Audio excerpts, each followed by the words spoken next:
say please explain in Khmer for Cambodian teachers. Okay, I already checked what you wanted to say share. Okay. Yes, thank you, Professor. Yeah. ជាដំបូងជម្រាបសួរអ្នកគ្រូហើយជម្រាបសួរលោកគ្រូថ្ងៃនេះខ្ញុំនឹងមកធ្វើការបកស្រាយអំពីសិស្សរៀនយឺតនិងការងារជាក្រុម Okay, next please. Please say that next please or something. Okay. Next please. Okay.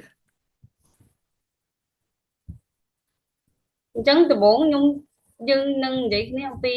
slow learner អញ្ចឹងតើអ្នកណាខ្លះដែលយើងអាចចាត់ទុកថាជាគាត់នៅពេលដែលយើងធ្វើវិធីសាស្ត្រហ្នឹងគឺមានន័យថានៅពេលដែលសិស្សបកកែហ្នឹងគាត់បញ្យល់លំហាត់មួយទៅ slow learner គាត់ជួយក៏ប៉ុន្តែ slow learner ហ្នឹងក៏អត់មានគាត់គិតថាខ្លួនគាត់ក៏អត់មានតួនាទីធ្វើអីទេអញ្ចឹងទោះជាគេបញ្យល់មកក៏អត់ចាប់អារម្មណ៍ដែរ 1000 and 1000ចាមិញមិនឃើញអនឡាញ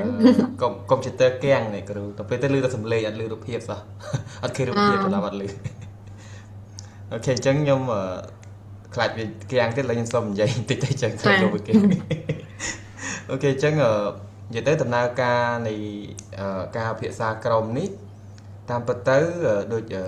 សេហាគាត់បានលើកឡើងមកអញ្ចឹងវាជួយច្រើនដូចអ្នកដែលនៅដូចថាអ្នកបកកែព្រោះនៅក្នុងក្រុមមានចម្រុះមានទាំងសិស្សបកកែសិស្សបតិជុំហើយនិងសិស្សដែលគេគាត់រៀនយឺតអញ្ចឹងគាត់អាចពឹងពាក់គ្នាទៅវិញទៅមកបានអញ្ចឹងជាក់ស្ដែងដូចនៅ